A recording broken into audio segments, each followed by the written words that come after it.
What's up, you all? We are back for another fun-filled show. Um, Make sure the oat milk doesn't have any maltodextrin or calcium carbonate. I will make sure. Maltodextrin, or calcium carbonate. I will make sure. It's crazy how they just add these ingredients to the stuff for no reason. Like, why do y'all add this stuff to the food? Like, it's just dumb. There's no need to add this stuff to the food. Tell somebody if you make a product, say it's only going to last 6 days. They'll trust me, they'll eat it or they'll drink it. All this trying to preserve it, that don't make any sense. Tell them it's going to spoil in 6 days, and I guarantee they consume it within 6 days. It's crazy. All these chemicals in the food, all these poisons for what? Oh, I know why. Because they want us to be unhealthy so we can be dependent on the system. The number one way to enslave somebody is through their diet. That's how you get people hooked. Through obesity, high cholesterol, diabetes, cancer. Now you can't move. That's slavery. You really want to know. You make the bad food taste extra good.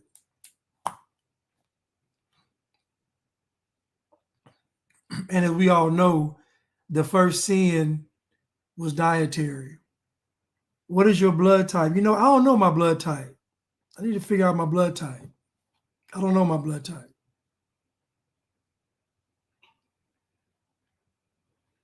I've had blood tests before, but I don't remember my blood type.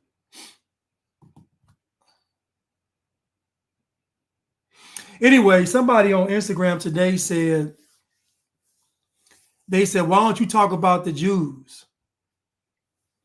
Let me tell y'all something. I know behind the Jews, behind those families, the Farneses and the Medicis and all them Italian name families, behind the Jews and them families and all that, you know who I know is behind all of this? Some bliggities. Do y'all think I believe that the Jews are behind this? I don't. Do y'all think I believe that those families are behind this? I don't. I know behind all of this smoke and mirrors, it's the bliggities back there pulling these strings. I know it. I know it.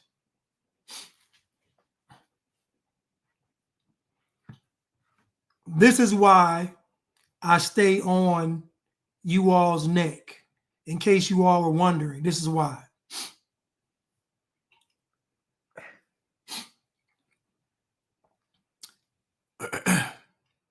Matthew 27, verse 11. And Jesus stood before the governor, and the governor asked him, saying, Art thou the king of the Jews? And Jesus said unto him, Thou sayest. And when he was accused of the chief priests and elders, he answered nothing. Then said Pilate unto him, Hearest thou not how many things they witness against thee?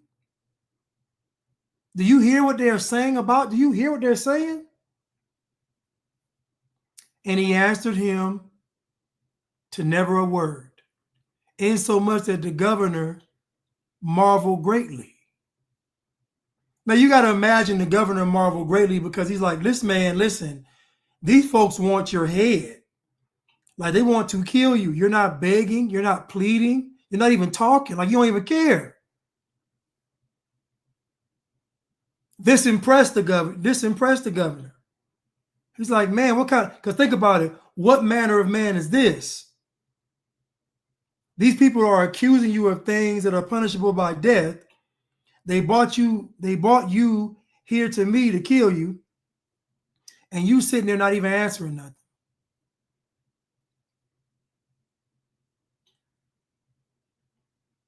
Now, at the feast, the governor was wont to release unto the people a prisoner, whom they would. And they had then a notable prisoner called Barabbas. Therefore, when they gathered together, Pilate said unto them, whom will ye that I release unto you? Barabbas or Yeshua, which is called Christ? For he knew that for envy they had delivered him. Now Pontius Pilate knew that the reason why the Obligates had delivered Christ up wasn't because he was wrong.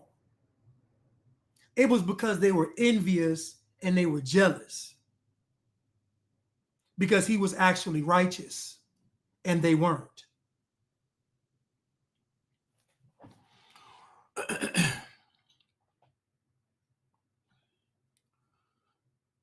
When he was sat down on the judgment seat, his wife sent unto him, saying, have thou nothing to do with that just man? For I have suffered many things this day in a dream because of him. Now his wife is tossing and turning, stressed out all day about this man that she called just. She doesn't know this man, but she knows he's just. Now keep in mind, y'all talking about Karen today, but the white woman came to save Christ. Y'all talk about Karen today, but the white woman came to save Christ. Y'all talking about white privilege and all this foolishness, and the white woman came to save Christ.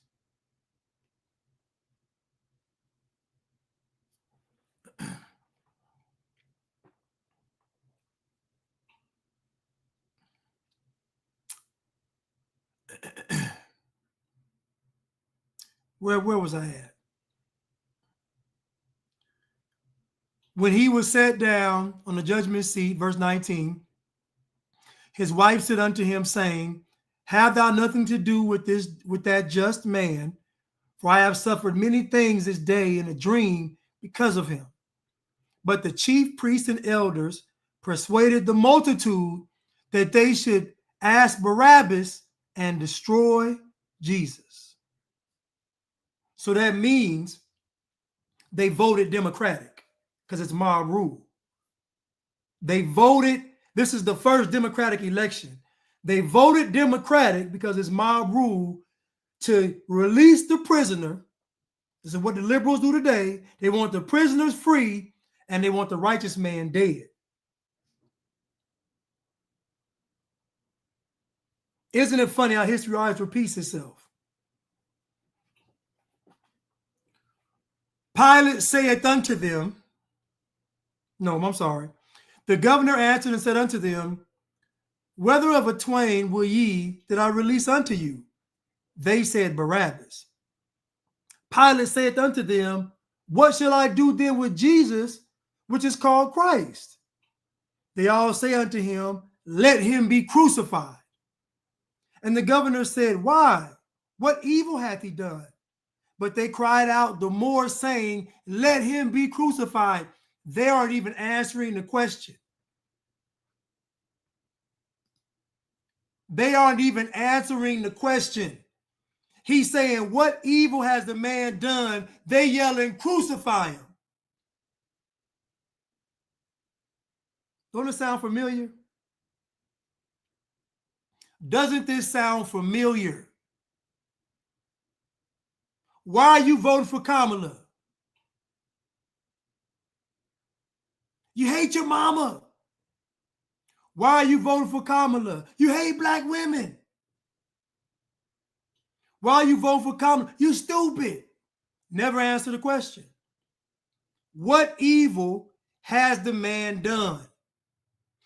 Kill him! Kill him!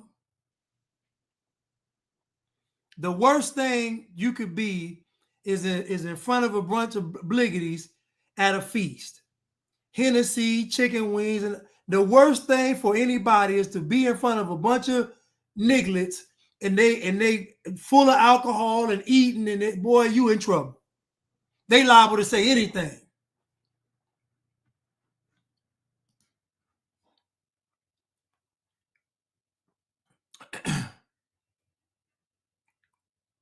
When Pilate saw that he could prevail nothing, but that rather a tumult was made, he took water and washed his hands before the multitude, saying, I am innocent of the blood of this just person. See ye to it. Then answered all the people and said, his blood is on us and our children. You think they wasn't black? You think they wasn't black? Pontius Pilate said, I wash my hands of this innocent man's blood. His blood is on us and our children. You know, black folks love making these bold proclamations. I don't care how you get Biden in office, just get Trump out. Black people. I don't care how you do it, just do it. That's black people. That is a black thing. That man said, the blood's not on my hand. They said, put the blood on us and our children. This ain't about the Jews over there in Israel. This about y'all. This ain't about them. It's about y'all. The blood ain't on them. It's on y'all. You think it's on them, and they should know it's on y'all.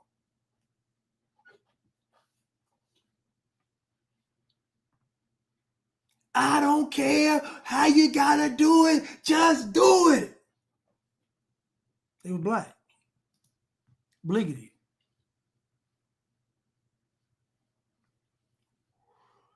Then answered all the people and said, his blood is on us and our children. And I imagine they probably chanted this because everybody was saying it.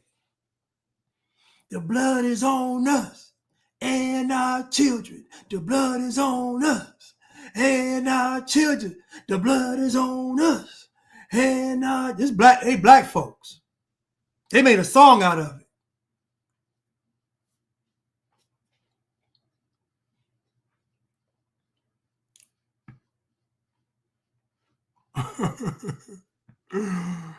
The blood is on us.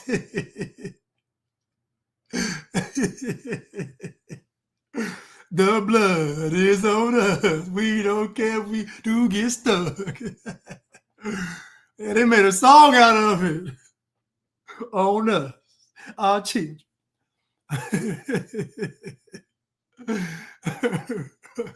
On us, our children. Burn us up in this building. On us, our children. Burn us up in this building. That's where that song came. The roof is on fire. There's a song, the roof is on fire. We don't need no water. Let it burn. So black folks been making suicidal music. So they, this ain't, drill music, rap. Black folks been making suicidal music. So you already know. You already know.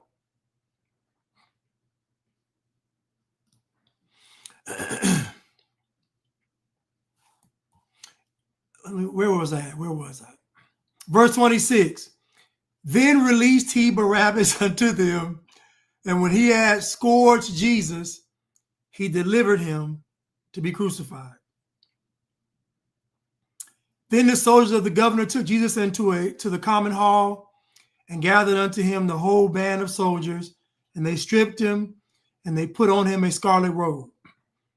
And when they had platted a crown of thorns, they put it upon his head, and they reed in his right hand, and they bowed the knee before him and mocked him, saying, Hail, King of the Jews. And they spit upon him and took the reed and smote him on the head. And after that, they mocked him They took the robe from, and after that they had mocked him. They took the robe off from him and put his raiment on him and led him away to crucify him.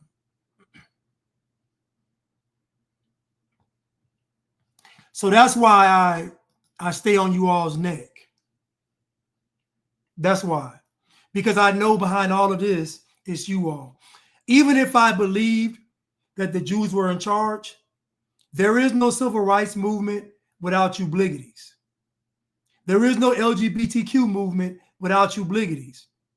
There is no climate change there is no movement that is anti-God and anti-humanity without you bliggities getting involved. There's no movement because you all are the people of influence.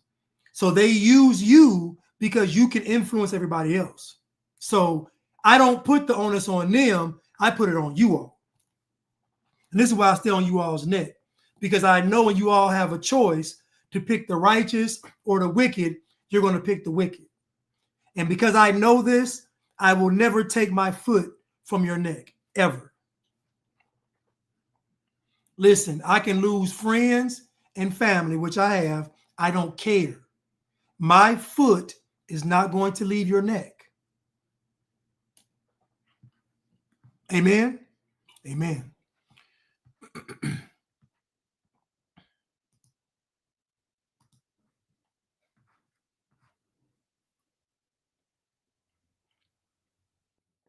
On us and the children.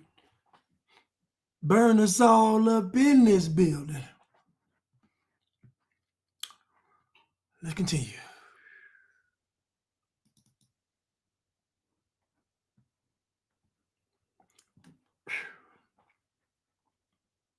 Let's continue.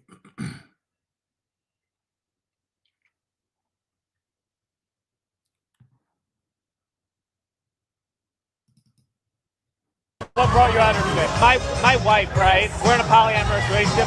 The lover that my wife took is African American, and like I've learned so much about the struggle that people of color go through as a result of my wife's boyfriend. And so I'm excited to really do my part to show solidarity for my marginalized communities. And like the best way to do that is to get the first woman of color to be the commander-in-chief, and I'm really excited.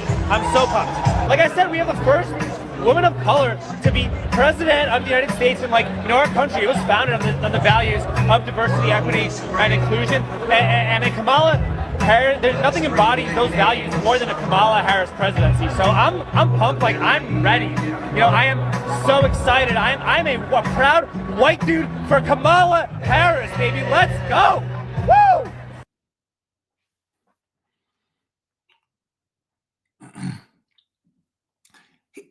He has to be acting.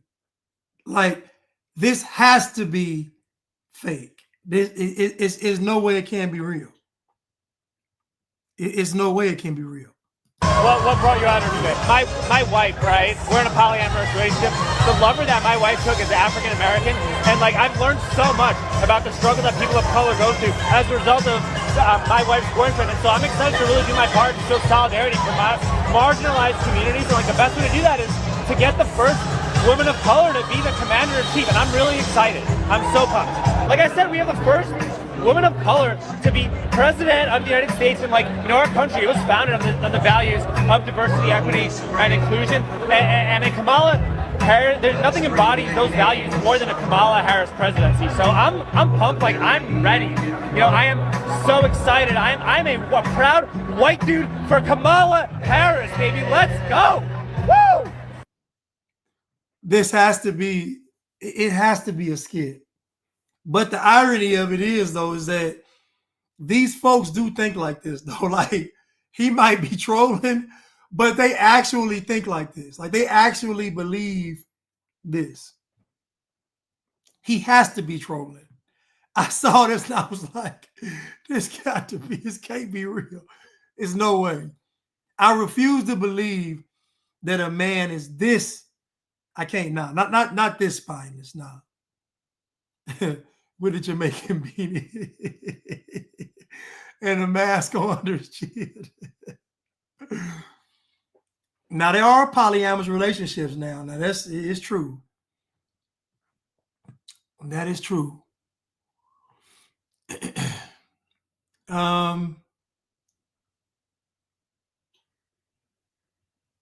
Oh, but this this next one's not a joke.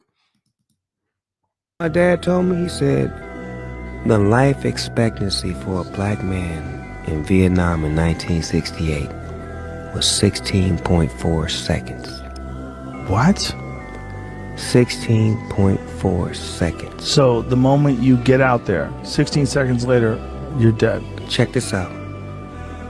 They get in there on the helicopter. When the helicopter land, naturally, black guys, y'all go first. Y'all walking on landmines. And then once the shooting starts, guess who's shooting at you from the back? The white Southern soldiers who don't like black people.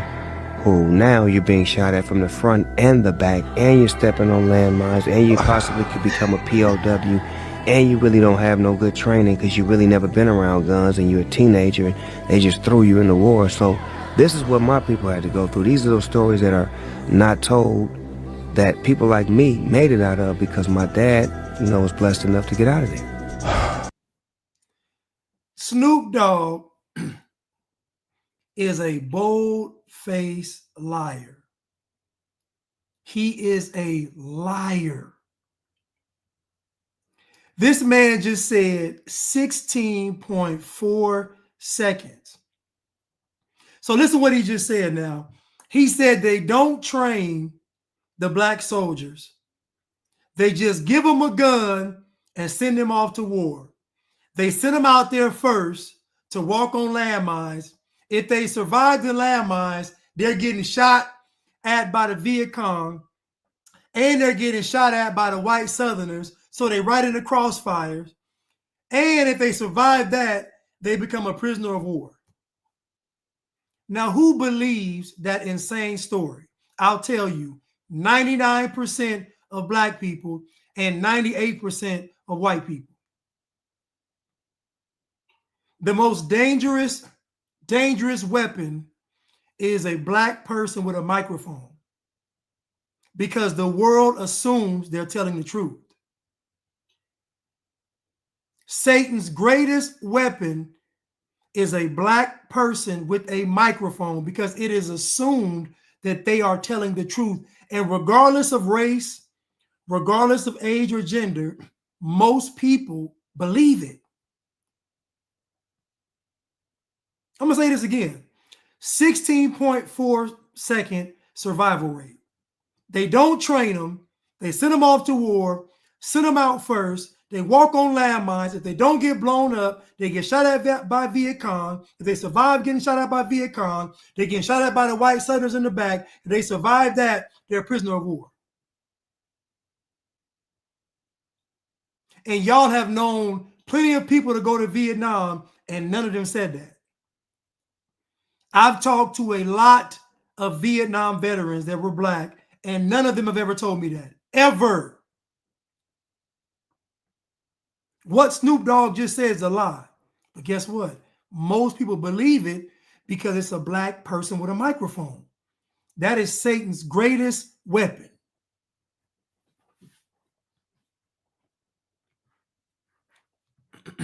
Do you know what my dad told me? He said, the life expectancy for a black man in Vietnam in 1968 was 16.4 seconds. And his dad's a liar too. So Snoop, you and your dad are liars. And they always try to add a point something on a number to make you think it's legit. Oh, it was 15.9 seconds to make you think it's real, it's truthful. It's a lie. It's a lie. Snoop Dogg and his dad are liars, a family of liars. What's Snoop Dogg's name? Calvin? Calvin, you a liar. You know what my dad told me? He said, the life expectancy for a black man in Vietnam in 1968 was 16.4 seconds. What? 16.4 seconds. So the moment you get out there, 16 seconds later, you're dead. Check this out. They get in there on the helicopter. When the helicopter land, naturally, black guys, y'all go first. Y'all walking on landmines. And then once the shooting starts, guess who's shooting at you from the back? The white Southern soldiers who don't like black people. who now you're being shot at from the front and the back, and you're stepping on landmines, and you possibly could become a POW, and you really don't have no good training because you really never been around guns and you're a teenager and they just threw you in the war. So this is what my people had to go through. These are those stories that are not told, that people like me made it out of because my dad, you know, was blessed enough to get out of there. The Life and Times said it's Snoop Lion. You know, he used to be Snoop Lion, but now it's Snoop Lyin apostrophe. Snoop Dogg is a liar. Patrick Chai said, somehow, some way, his dad survived, though. How'd your dad survive, Snoop? Snoop, how'd your dad survive? Now, as I recall, you're supposed to be like a soldier, but you ran from Master P and them. Why was you running? Snoop, why were you and Daz running from, was it Suge Knight? Who was you running from? Was it Suge Knight and them? You running from somebody. They ran Snoop out of the studio. They ran to the police. Snoop and Daz, that's who it was. I think it was Suge Knight and them. Snoop and Daz ran to the police and told the police Suge Knight was after them. So all that gangster tough talk, Snoop Dogg was getting slapped. Because you know, Death Row, you know, Suge and them is blood. Snoop is a Crip. Snoop was getting slapped up. If he didn't get the song right, Daz getting slapped, all of them getting slapped up, smacked up. They all getting slapped. So all that being tough and all that, they wasn't tough. So not only is he a liar, but he a coward. He ran to the police, scared of Suge, him and Daz. Let's see how many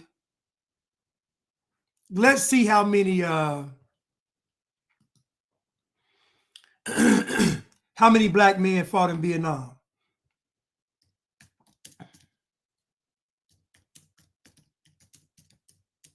No, life expectancy for black men in Vietnam. There we go. Life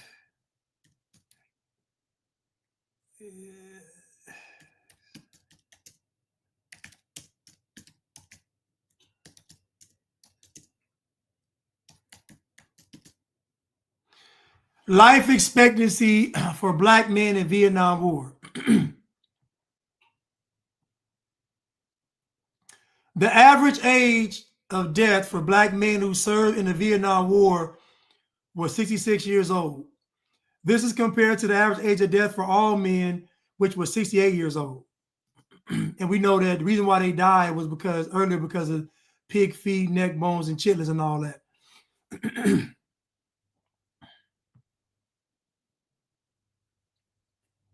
12.5% of the men who died in Vietnam were black, while 86.3% were Caucasian.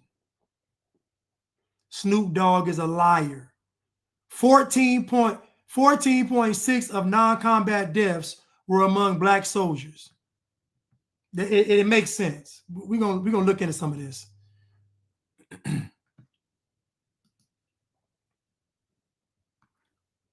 So this is from the NIH, and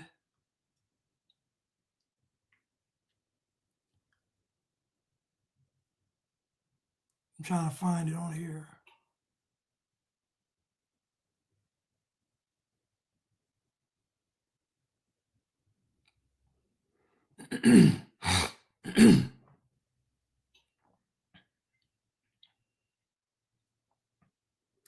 Where is,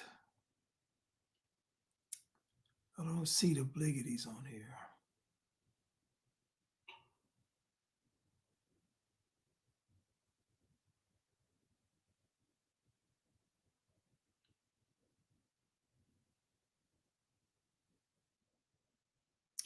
I'm trying to find it, but I don't see.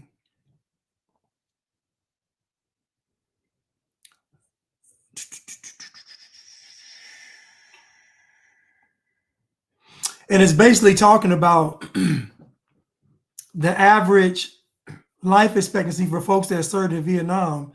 I mean, it's in the 60s.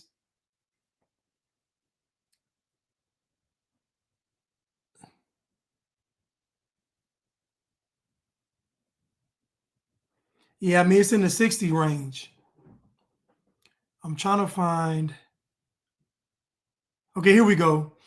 Black, Black or African American women, 58 years old.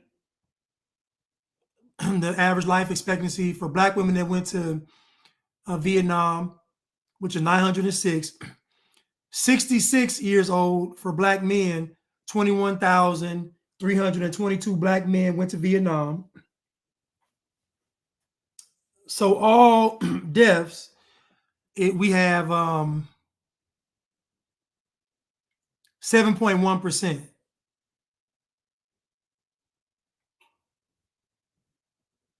I don't know what that is. What is that?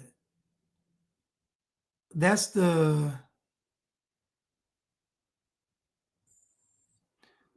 I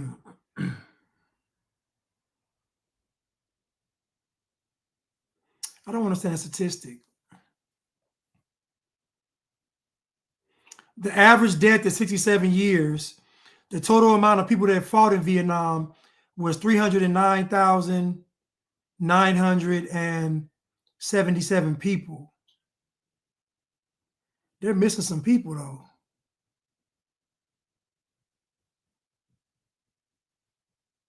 Anyway, so based on the numbers, Snoop Dogg is lying. Snoop Dogg is lying.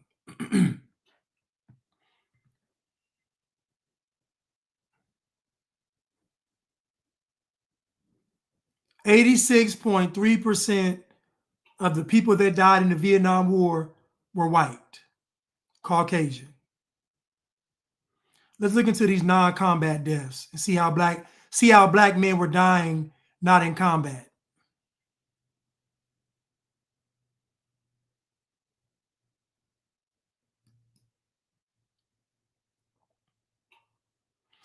Let me see.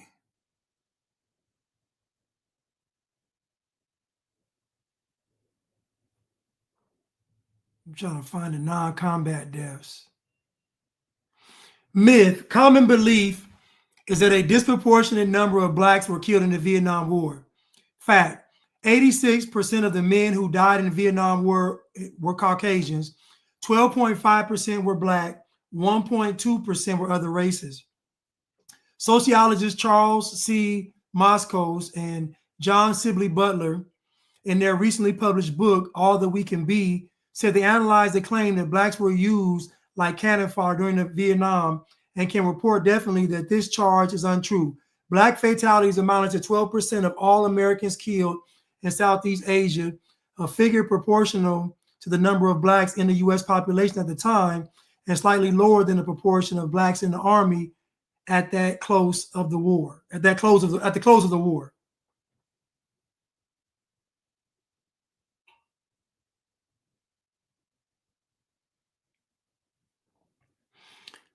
The common belief that the average age of infantry fighting in Vietnam was 19. In fact, assuming KIAs accurately represent the age group serving in the Vietnam, the average age of an infantryman MOS 11B serving in Vietnam to be 19 years old is a myth.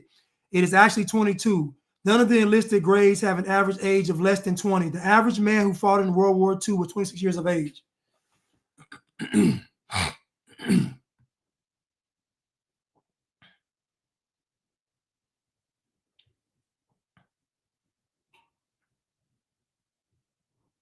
Okay, so this is a good page right here. It's a good page. We're gonna save that one.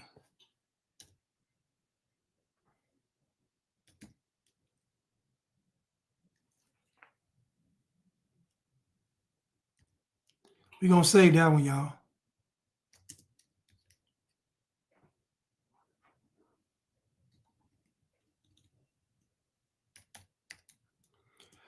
So Snoop Dogg is lying.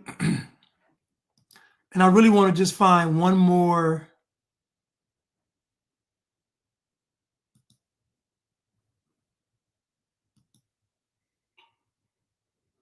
Okay, let me see.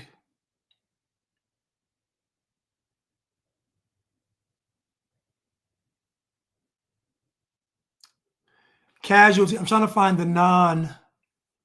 I know I'm stalling. I'm just trying to find the non-hostile deaths was 10,000. Race and background.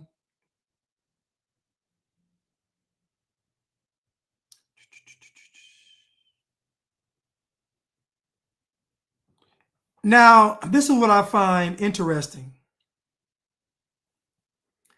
170 Hispanics served in Vietnam. I'm sorry, 170,000 Hispanics served in Vietnam. Think about that. Nobody even mentions Hispanics serving in the war. 170 Hispanics served in Vietnam, but 22,000 Black people served in Vietnam, but somehow, some way, Black folks get all the shine.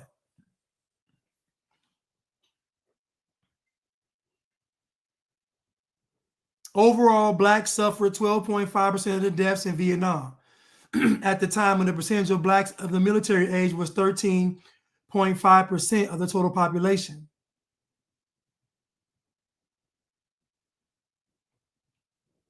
(14.6% of non-combat deaths were among Blacks. Non-combat deaths mean foolishness. Foolishness. 86.8% of the men who were killed as a result of hostile action were Caucasian, 12.1% were Black, and 1.1% belonged to other races. So again, Snoop Dogg lied. He told a bold-faced lie, and it was disgusting, but everybody believes it. Everybody believes it. 170,000 Hispanics served in Vietnam, and they don't even mention it. 22,000 Black people served in Vietnam, and the whole war became about how bad they was treated. Think about that. White men dying in all these wars. It's not even close. White men are dying defending America. It's not even close. 170,000 Hispanics served. 22,000 Black people served. And they get credit for it all. Well, it's a cold game.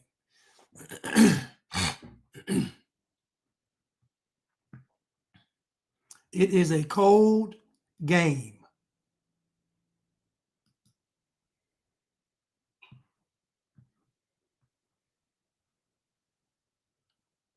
But let's continue.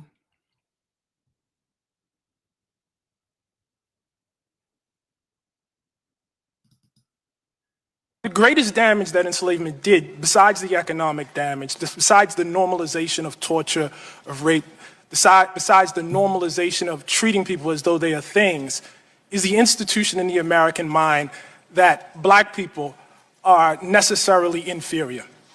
In 1865, when Black people were emancipated, that belief did not magically dissipate. It proceeded for 100 years afterwards. It proceeded, as I said in my testimony, well into the lifetime of many panel members, Majority Leader Mitch McConnell, and then many of the people are here in this audience. And so it's not a matter of the past. These things are linked. It's been said, I think, or alluded to repeatedly throughout this conversation that somehow wealthy African Americans are immune to these effects. But in addition to the wealth gap that's cited, one thing that folks should keep in mind is that quote-unquote wealthy African Americans are not the equivalent of quote-unquote wealthy white Americans in this country. Click the link in the bio to get the book.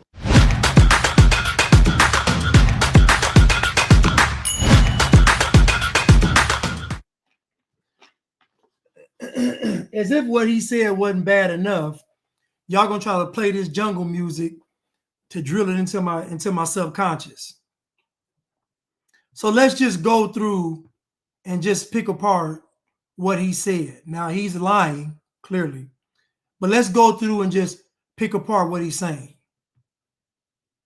The greatest damage that enslavement did, besides the economic damage, besides the normalization of torture, of rape, besides the normalization of treating people as though they are things, is the institution in the American mind that black people are necessarily inferior.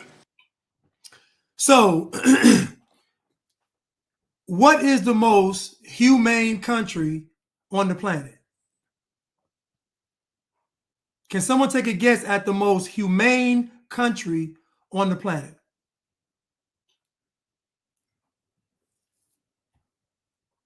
If you had to guess at all these countries in the world, which country would be the most humane?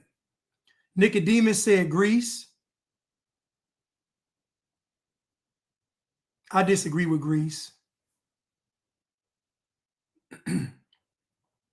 Starve Baby, the USA.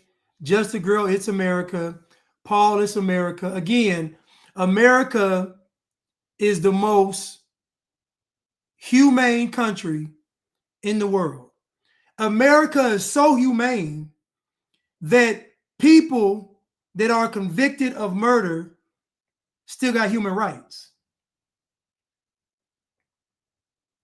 America is so humane that people that are serial killers still have human rights, still have due process.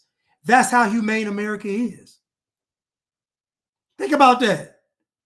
In any other country, they're going to string you up. Somebody mentioned Greece, somebody mentioned Israel. Let you be a mass murderer in Israel, they're going to string you up. They're not going to play with you. America is the most humane country in the world. From cats and dogs to children to humans to the most humane country in the world. America is so humane that a black girl can be tardy, sue her job for being fired for being tardy excessively, and win millions of dollars. That's how humane America is. America is so humane that George Floyd can die of an overdose, but yet his family becomes rich, and the officer goes to prison for life, 25 years, 20 years, whatever it is. That's how humane America is. America is the most humane country ever.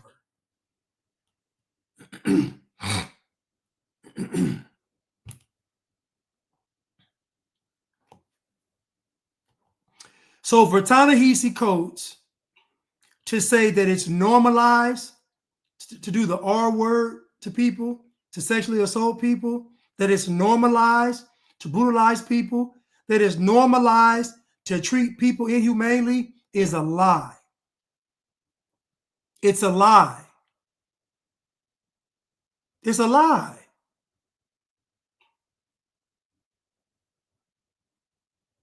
My mother was at a car wash. She fell in the pothole at the car wash, or a little hole in the asphalt in the parking lot. She fell on the ground. She sued and she won.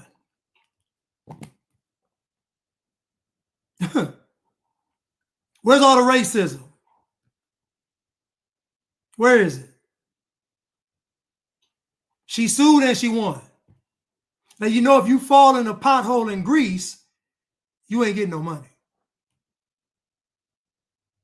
You fall in a pothole in Greece, you ain't getting no money. Go fall in a pothole in Sweden, see if you get some money. Go fall in a pothole in Israel, see if you get some money. You ain't falling in no pothole nowhere else and getting paid for not seeing the pothole.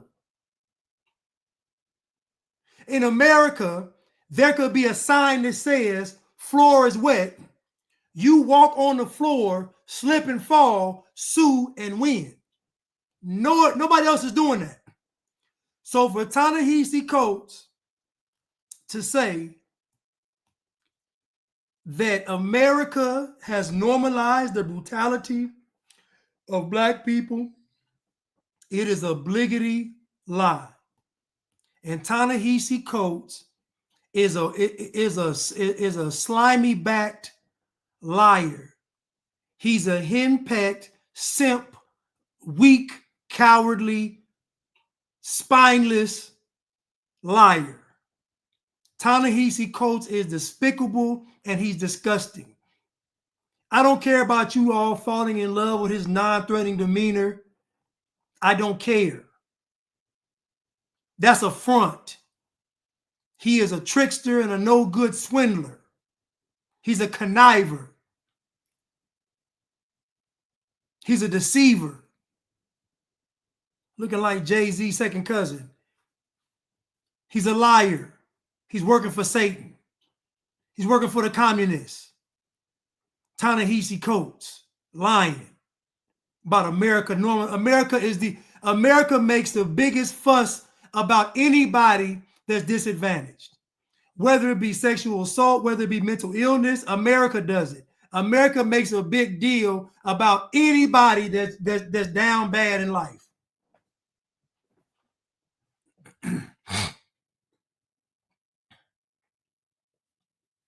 Talking about it's normalized. Black people are getting statues made of them. Black folks are all in government, all in politics, all in business, all in movies, all in sports. Black people are everywhere in American society, even in places they don't deserve to be. What he's saying is a lie. There is no area of American society that black people are absent unless they choose to be absent. If black folks said tomorrow, we want to be astronauts, there will be a obligatory program the next day. A new NASA program, Bliggity's in space.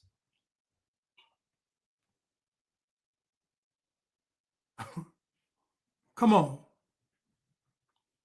It's crazy. Normalize the brutality of black people. This goldfish mouth heathen up here lying. How you a revolutionary and you writing books? Ta-Nehisi Coates, you get paid to speak. How is America racist? Why is America not brutalizing you, Ta-Nehisi Coates? How did you get the book deal? How do you get paid to speak?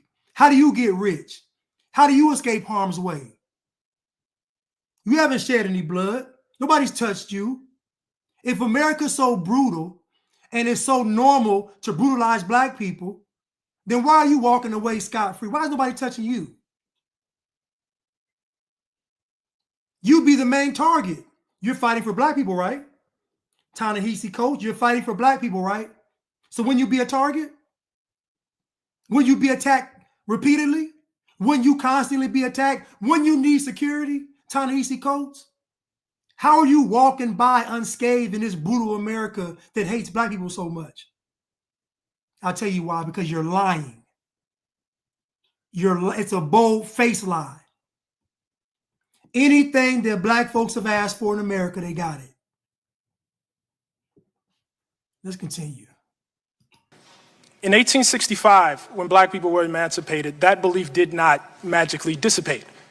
It proceeded for 100 years afterwards. It proceeded, as I said in my testimony, well into the lifetime of many panel members, Majority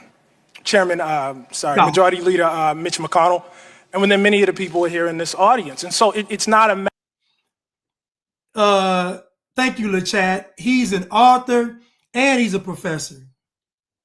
So you're an author, professor, and you get paid to speak. And you're rich. So now you're telling me that with all this brutality in America, somehow, some way, it managed to escape the very person who's a threat to that system. It's because it's cap. Just like Snoop Dogg's dad made it back home from the Vietnam War to tell those lies to Snoop Dogg, to Calvin, it's the same way Ta-Nehisi Coates is lying today. And I don't know who this woman is behind him with this mug on her face,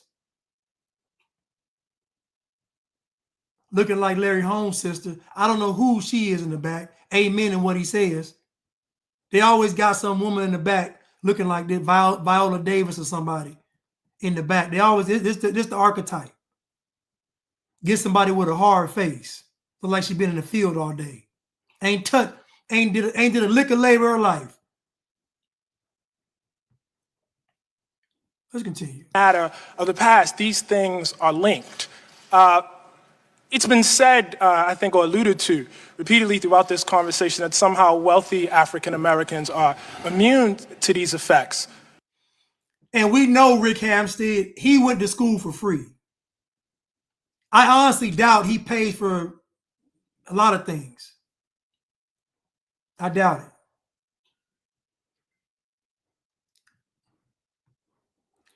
Martin says, thank you, Martin. Anyone reading Ta-Nehisi Coates' books are paying to be depressed. Coates is weak and whack. WW. Weak, whack, and worthless. www.tanehisicoates.com. Coates wrote lesbian characters into his version of Black Panther, Bliggities. Weak, weak, weak. Of course, he put some lesbians in there. He shared the same spirit as a lesbian. Thank you, Mr. Towns. And I won't be remiss either to thank you, Idris. Snoop, come on, that's a lie. War is about survival. You need as many comrades as possible. Shake my head. Idris Singleton, I'm going to jump back to that. Thank you so much. Cruise Missile, thank you so much for Super. Thank you so much. I'm going to get back to that, Idris, on that very topic. Thank you. But in addition to the wealth gap that's cited, one thing that folks should keep in mind. You cannot be wealthy if your whole nation of people don't believe in marriage. Black people don't believe in marriage. They don't believe in financial literacy. They don't believe in saving. It's what they don't believe in. These are cultural problems. They don't believe it. So you're not going to be able to build wealth if you A, don't want to be married, if you B, don't want to be financially literate, and if you C, don't believe in saving. Delayed gratification, you're not going to be wealthy. So there is no wealth gap. It's called the I want to be a degenerate gap. That's what it is. Is that quote unquote wealthy African Americans are not the equivalent of quote unquote wealthy white Americans in this country. Click the link in the bio. Let me go back to Snoop. My dad told me, he said, the life expectancy for a black man in Vietnam in 1968 was 16.4 seconds. What? 16.4 seconds. Listen, dear white people, for the love of God, if you start telling these black folks they lying, I promise you they'll stop lying on y'all show. They'll make sure they're telling the truth. I'm telling you.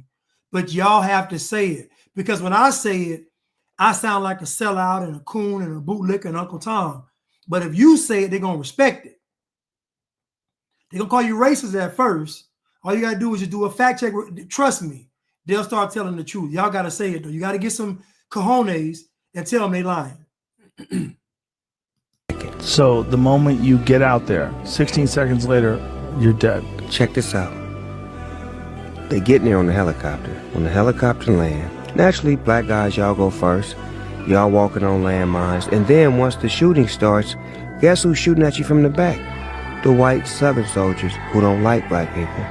Who now you're being shot at from the front and the back, and you're stepping on landmines, and you possibly could become a POW, and you really don't have no good training because you really never been around guns and you're a teenager and they just threw you in the war. So this is what my people had to go through. These are those stories that are not told, that people like me made it out of because my dad, was blessed enough to get out of there. Now, Idris says, Snoop, come on, that's a lie. War is about survival, and you need as many comrades as possible.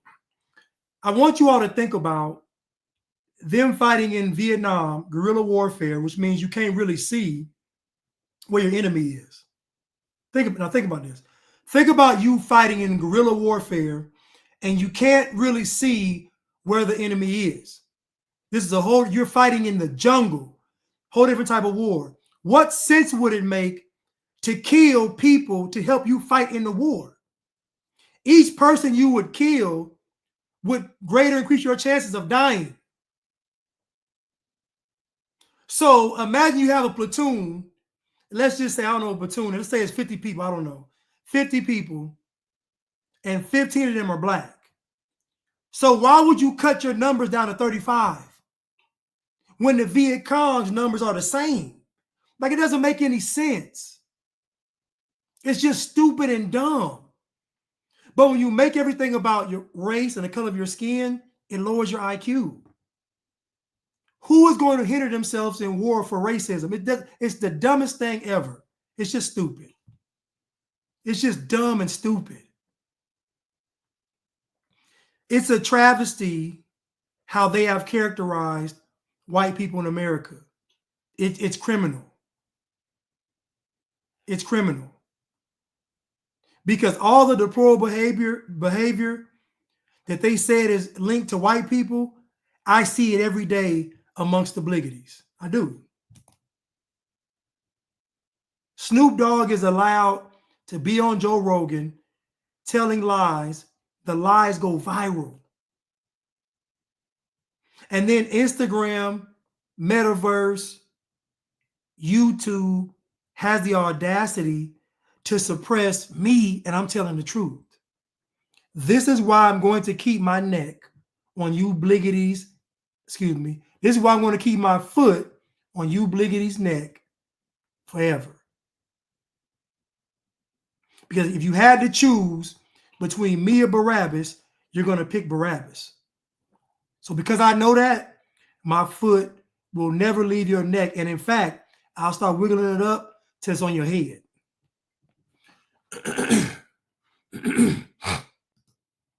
Thank you, Idris.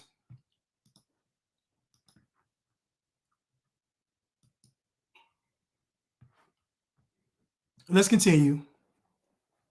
Somebody asked about Jasmine Crockett. Give me 1 second.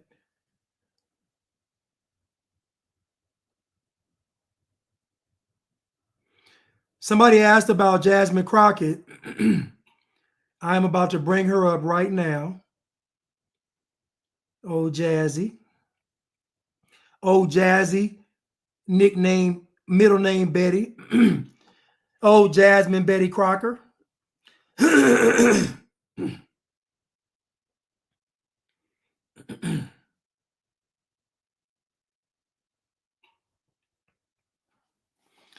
Oh, Jasmine Betty Crocker. Let me see if I can find her. Here we go. Because you can then misuse words like oppression. There has been no oppression for the white man in this country. You tell me which white men were dragged out of their homes. You tell me which one of them got dragged all the way across an ocean and told that you are going to go and work. We are going to steal your wives. We are going to rape your wives. That didn't happen. That is oppression. We didn't ask to be here. We not the same migrants that y'all constantly come up against. We didn't run away from home. We were stolen. So yeah, we are going to sit here and be offended when you want to sit here and act like, and don't let it escape you that it is white men on this side of the aisle telling us, people of color on this side of the aisle, that y'all are the ones being oppressed, that y'all are the ones that are being harmed. It's true. There is an anti-white agenda. There is no anti-black agenda. There is an anti-white agenda. They are being oppressed. It's true. It's true. Who wants to tell Jasmine that there were white slaves?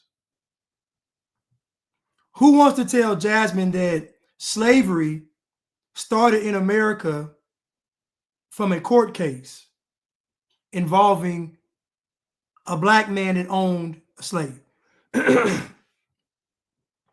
Slavery was started in America by black people.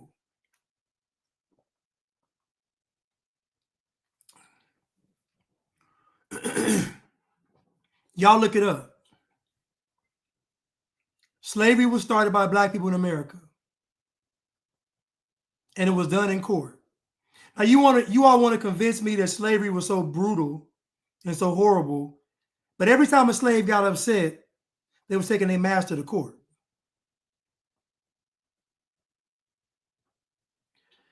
When slaves got upset, they would take their masters to court.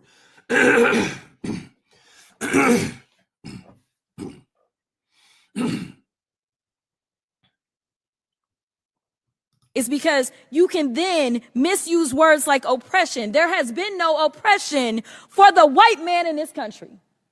You tell me which white men were dragged out of their homes.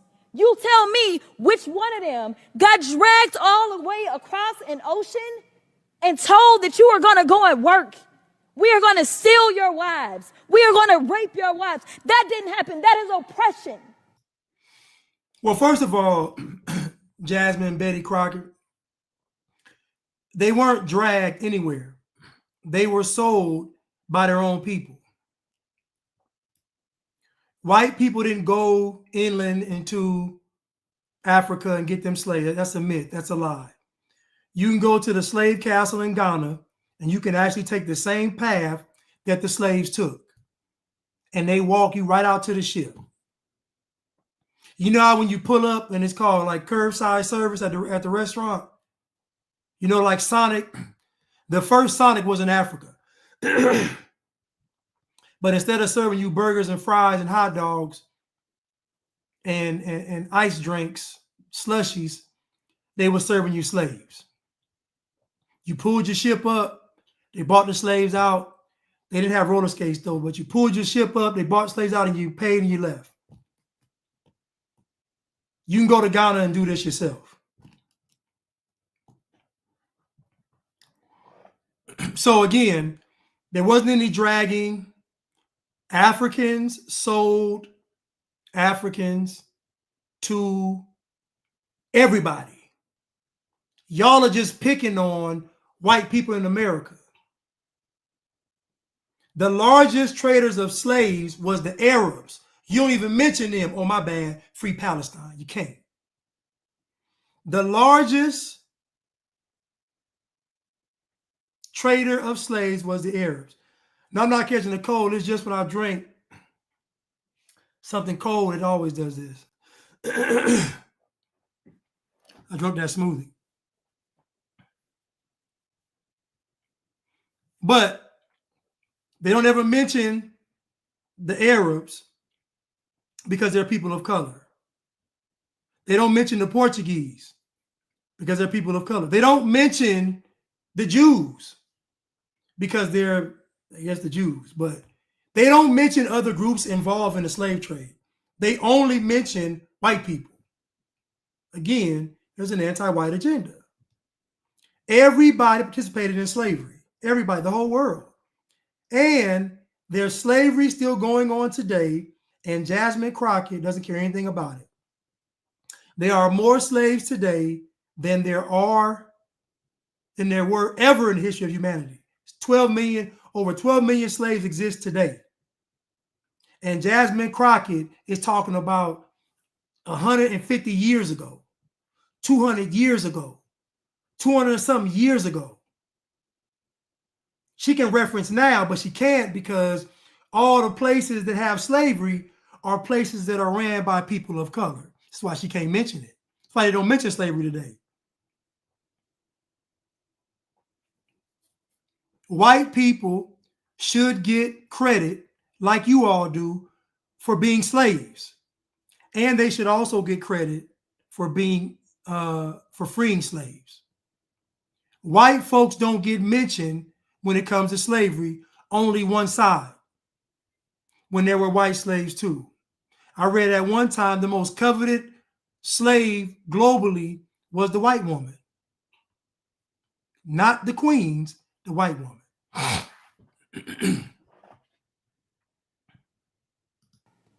We didn't ask to be here. We're not the same migrants that y'all constantly come up against. We didn't run away from home. We were stolen.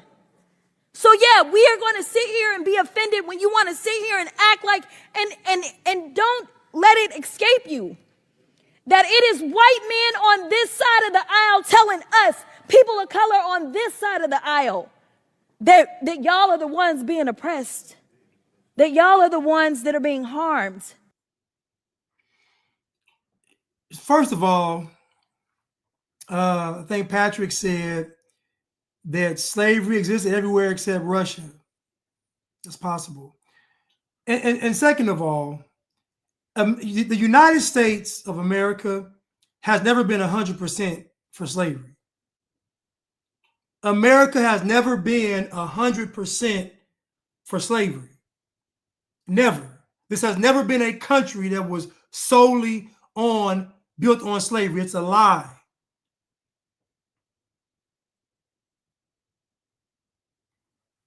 It's a lie. But it doesn't matter because black people lie. So lying doesn't offend black people. It actually draws them in. The more you lie, the more of an ear you will get from the black community. Rick Hampstead said, slavery was abolished in most states right after the Revolutionary War, way before 1865, back in the 1790s.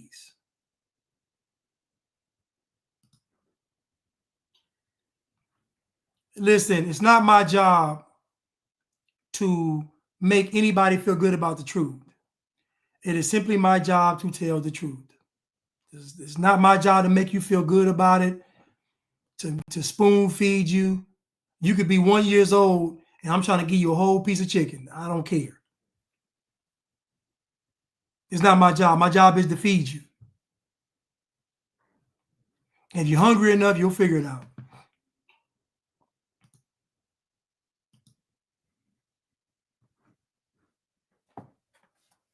If you're hungry enough, you'll figure it out.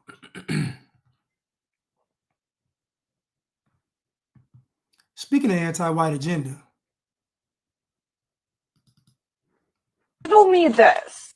You live under white supremacy, but somehow white people are only 9% of the global population, yet within all of our ancestral homelands, we have mass unregulated immigration, news and entertainment media that demonize us 24/7, along with academic institutions and governments that clearly hate us as well. We also now have countries full of people that either A, insist we have no culture, or B, insist that we have our culture flown in, since we don't have enough. And we need to use the people with no culture's money, by the way. They need to fund all of this. And what do you know? This is not only happening to only Western countries that are majority people of European descent, but it is happening to every single one. We all need more multiculturalism, and no other countries do. And because we live under white supremacy, the US, which was 90% people of European descent for hundreds of years, has gone down to 57% today. Not only that, but a mainstream talking point is abolishing whiteness. So basically, we brought in a bunch of people that think that all the racial tension can't. So what she is describing is the anti-white agenda. It is the great replacement theory. No Guilt podcast, nowhiteguilt.org says it's white erasure. And that's really what it is. The goal is to get rid of white people, but they're doing it so subtle to where white folks aren't alarmed. Because if you think about it, all they do is they just bombard white people with everybody else's culture. And so now you start to accept it and you don't see what the intent behind it is. Now, of course, we respect everybody's culture. We respect it. At the same time, something good can be used for evil. So they're purposefully funding and promoting and pushing mass migration into nations that are predominantly white. Like I said, there's no mass migration into Africa. There's no mass migration into China. There's no mass migration into any country that is not ran by white people. So that shatters the notion of any racist talk. It just does. All mass immigration is to countries that are ran by white people. What does that tell you? They're calling them asylees. immigrants, refugees. That means their country isn't safe for them. So that means that by default, the white countries are safe for them. But the media tell you that the white countries are racist and not safe for them. So then why are they coming? It's a lie.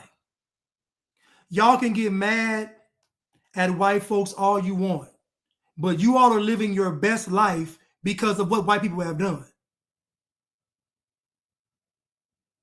Black people's gifts is the gift of influence, but white people's gifts is structure and order. That's their gift. Their gift is to make something structured and orderly, non-chaotic. That is white people's gifts. And if you notice, what they're trying to pitch to you all is chaos. They're telling y'all to riot and tear stuff up when you get mad. They're telling you to protest and strike. They're telling you to just go against the rules, be a rep. They're telling you doing all kind of crazy stuff. Because the powers that be know structure and order are the closest things to God.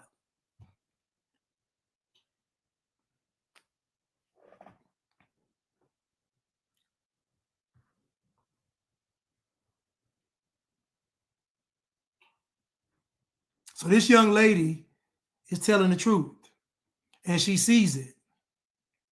And what's crazy is if she says something about it, they're going to call her racist, even though what she's saying is true. Now riddle me this.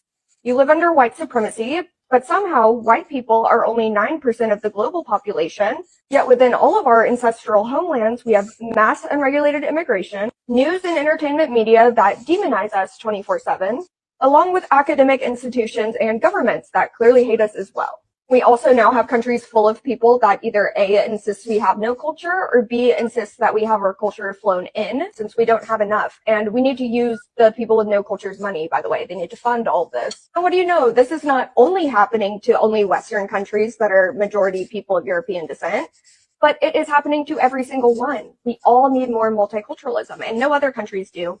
And because we live under white supremacy, the US, which was 90% people of European descent for hundreds of years, has gone down to 57% today. Not only that, but a mainstream talking point is abolishing whiteness. So basically, we brought in a bunch of people that think that all the racial tension can't. So again, and she's right, the abolished whiteness, all that. So again, if you think about what they're doing, you can see it clear. The Bible says, let he with ears hear. Let me find that scripture.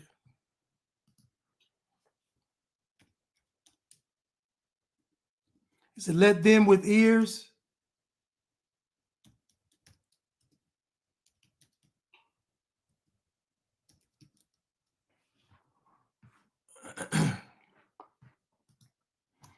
Matthew 11:15, he that hath ears to hear, let him hear. Let me see.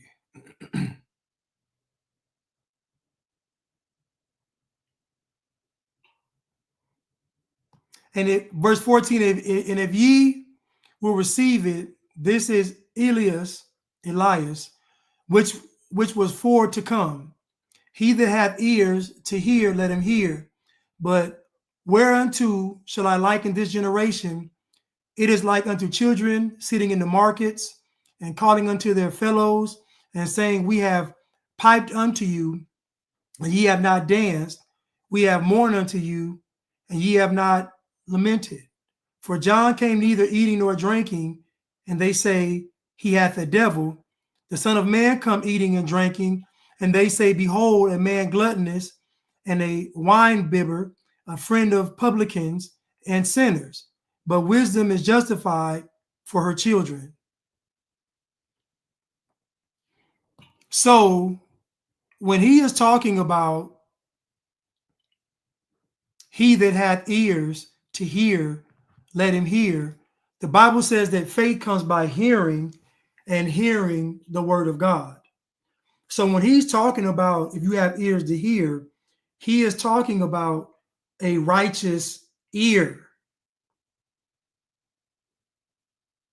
That means, how are you going to hear God if your ears aren't in tune to hear God. So that means that your listening skills have to be on a what? On a divine level. You must be able to hear the things of God. So if God is speaking, if God's word is alive, if the word is living, it's a living word. That means it's spoken every day. People read the Bible every day. If it's a living word, and your ears have to be in tune to hear. And the reason why you can't hear is because you don't have any ears. You don't have these kind of ears. Meaning kind of ears that can hear past the noise. Meaning that the public is telling me this person is bad, but my ears hear that what they're saying are the things of God. That's those that have ears, let them hear. That you're able to sift through all this madness and still hear the word of God. You can still hear God's voice.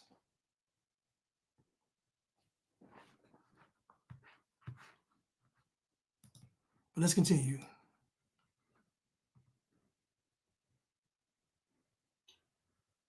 There was something.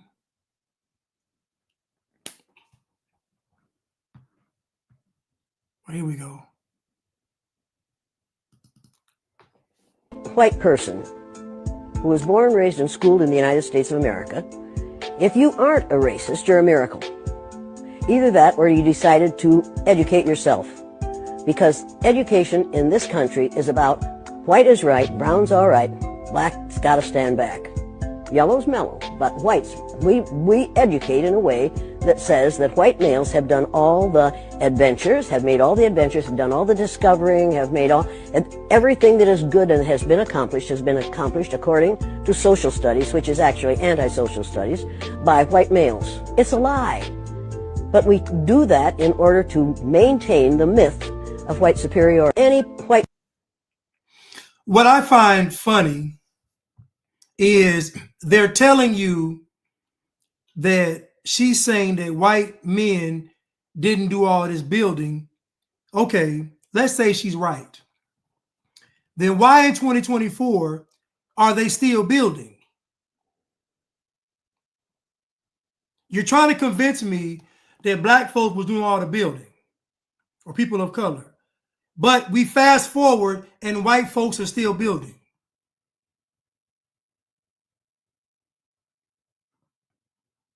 Jane Elliott is a liar. She's a con artist. Look at her title, Diversity Trainer. Think about this.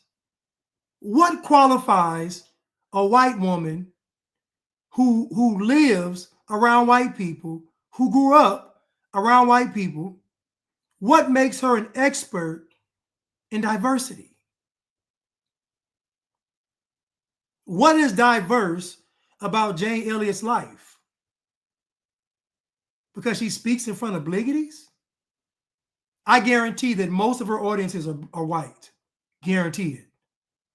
I'm trying to figure out, how is she a diversity trainer when nothing around her is diverse?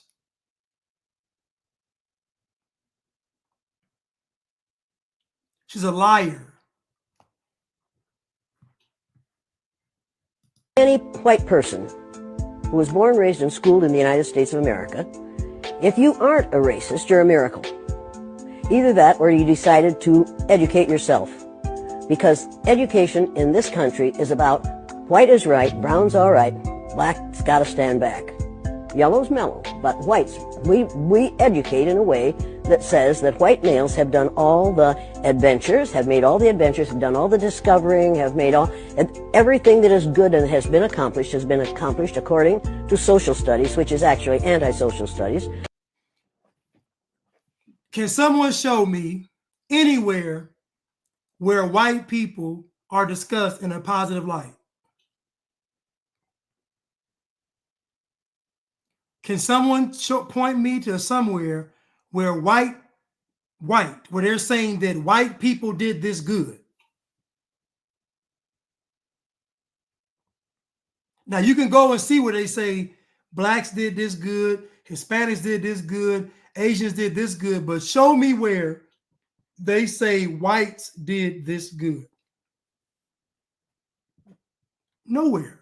There is nothing out there that is saying white people did something positive. Nothing.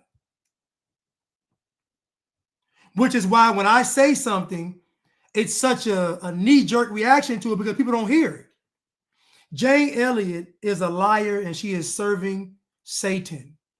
She just said that if you were, basically what she said was if you were born in America, you're racist if you're white.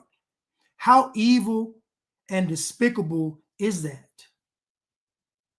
How utterly evil and wicked and satanic is that? That you would tell somebody that they are racist because of where they were born. It's just disgusting. As if white people don't have any kind of self-governance, no kind of character or morality, just automatically racist. So that means when black folks are born in America, are they automatically born with an oppressive mind state? Are they automatically born with a slave mentality? Jane Elliott is disgusting. But guess what? When she opens her mouth, as long as she gives black folks credit and downs white people, most of the world's going to believe her. She's obligatory, just without the lips and the nose and the pigment. But make no mistake about it, she's still obligatory. She may not look like it, but she has the spirit. She is an anti-white demon. Jane Elliott is. It's disgusting to say that because white people are born in America and went to school in America, that they're automatically racist. The Bible says that the devil is the accuser of his brethren. So when I see you, Jane Elliott, making a sweeping indictment of somebody based on not their character, not their principles or morals or standards, not their actions, but where they were born, I got to call you Satan. I got to call you Satan. And she is. She works for Satan.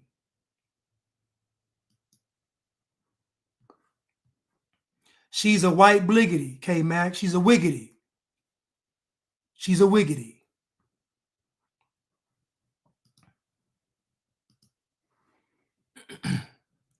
Absolutely disgusting.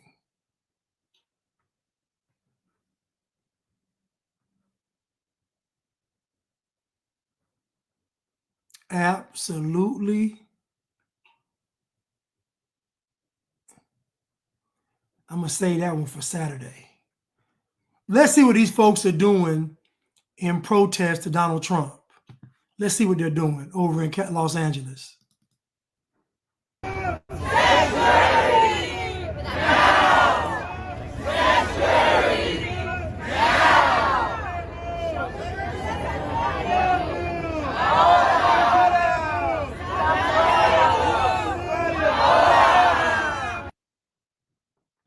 This is starring Amber. I think she changed her name to Dagechi Barbie. Miss Info show. She has great content. But people are currently lined up outside of LA City Hall urging to City Council to pass a sanctuary ordinance that would make LA a permanent sanctuary city. Libtards focus so much on identity politics, yet black mayors in major cities are wiping them out with illegal immigrants. That's exactly what they're doing. I told you all before, this election was about Democratic Party redefining their base. They want a radical base. They don't want you conservative bliggities, used with morals and standards. You believe in family. Y'all out of there. They don't want y'all no more. Imagine these people pushing to make LA a sanctuary city. So that means when these folks commit crimes, they're going to fight so they don't get deported. Think about this. When these people commit crimes, they're going to fight so they don't get deported. So they want the criminals to stay in America.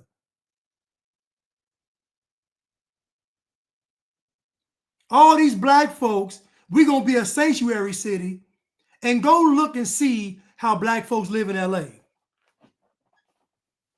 Go look and see how many black folks got to move from the city and go move out to Lancaster. Go look and see how black folks are living in Los Angeles, California. And they're going to make it just that much harder with more competition, as if they don't have enough.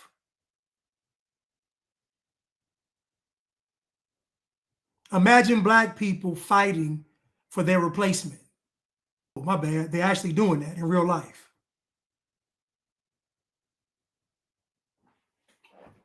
On one hand, black folks screaming reparations. On the other hand, they screaming, save the immigrants. Let them come illegally.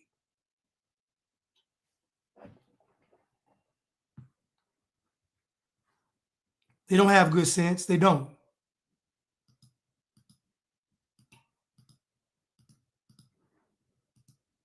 They don't understand the world.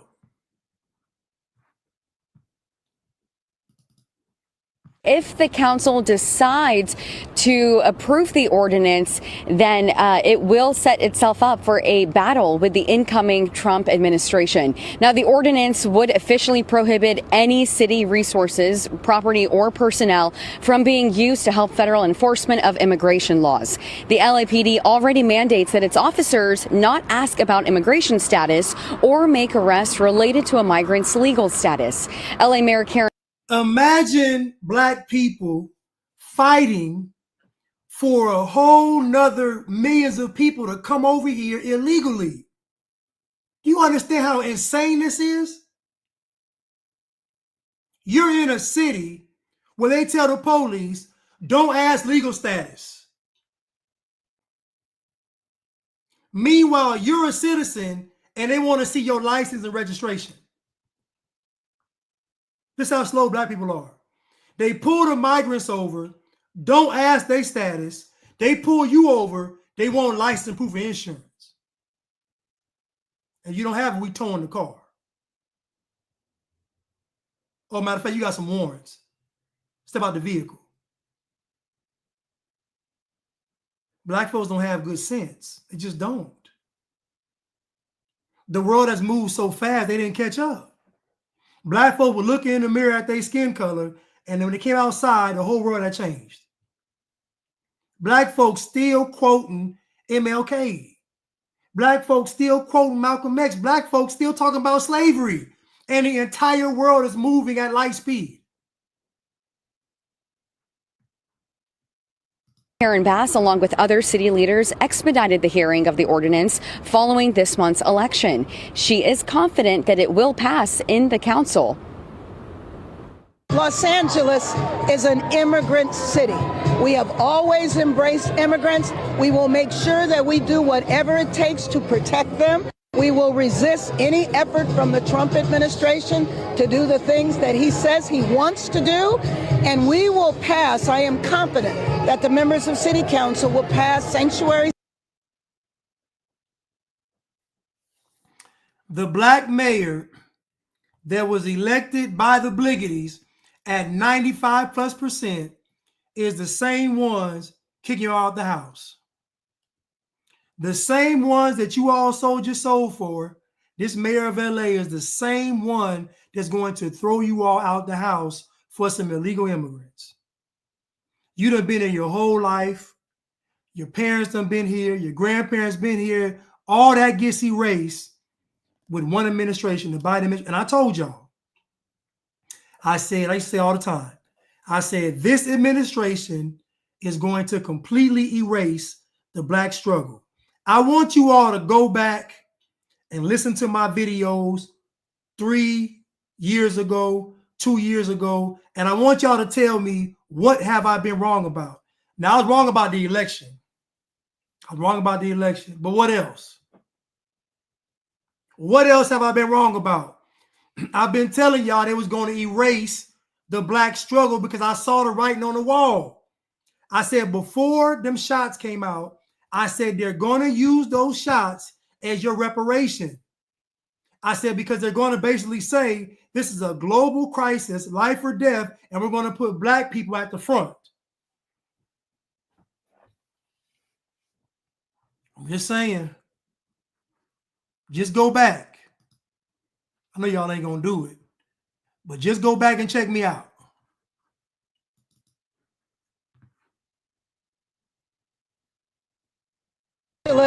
Is an immigrant city. We have always embraced immigrants. We will make sure that we do whatever it takes to protect them. We will resist any effort from the Trump administration to do the things that he says he wants to do. And we will pass, I am confident that the members of City Council will pass Sanctuary City. The Gigi Barbie says, these black politicians in these major cities that's giving you your representation are clearly bought and paid for. The only country in the world embracing illegal immigration, you can't make this up. Mayor Brandon Johnson said Chicago will not allow Chicago police officers to help immigration and customs enforcement agents deport Chicagoans. That assistance is now prohibited by city ordinance. We will not bend or break. So now these politicians have done absolutely nothing but destroy these cities, right? And now they're going to stand on the hill, another virtue signal of doing this for the illegal immigrants. Even though it's against the law to harbor an illegal immigrant. It's not legal. Even though it's breaking the law to do so, and I told you all, when it comes to other groups, they'll be radical, they'll break the rules, they'll be revolutionary, no holds barred. But when it comes to y'all bliggities, oh, we got to do this. We got to study reparations. We got to study reparations. We can't give it. We can't be bold. Hold on. Ukraine can get the money. Ukraine can get the money. The World Bank can get the money, but not you bliggities. Y'all, we got to study y'all stuff first. We got to, hold up. This was crazy. Y'all should know it's cap. How are y'all studying reparations when y'all been talking about this stuff for 100 years? How much more study is going to make y'all drive home the point? Everybody who black people voted for has sold them out. And I told y'all it was going to happen. I'm glad. See, chickens coming home to roost have never made me sad. In fact, it's made me glad. I'm glad y'all getting drilled. I'm happy. Star Baby, wishing you all a happy Thanksgiving with whoever whoever you are celebrating, who you celebrate. Stay blessed. Thank you so much, Star Baby, for the turkey donation. Vintage Goods Willie, the bliggities would say, give us Black Sabbath. They most certainly would. Rick Hamsteed, always a great show. He is Blanchard, one love, and God bless, loves you all. Thank you, Mr. Rick Hamsteed. Thank you so much. Listen, I love y'all. Thank you, Goddess Navi. I didn't see Angel Wings in here tonight. Thank you, Tori. Tori said, if you're illegal, I harm you. Thank you, Tori. I appreciate that. In this crazy world, that's crazy, right?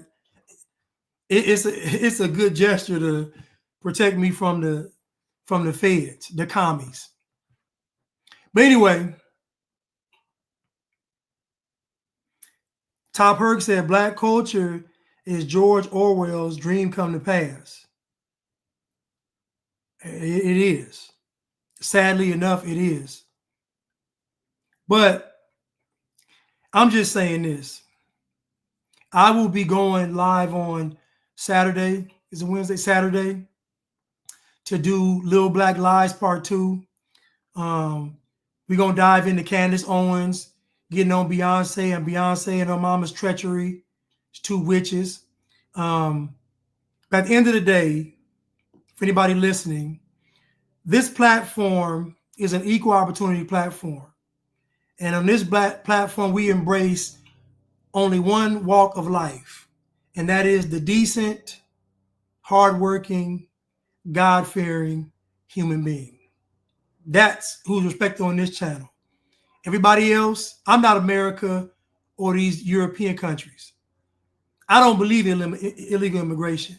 If you come over here talking crazy, you're getting kicked out. I don't need ICE, none of that. You're getting up out of here. Anyway, I love y'all, and I will see y'all on Saturday. Thank y'all so much.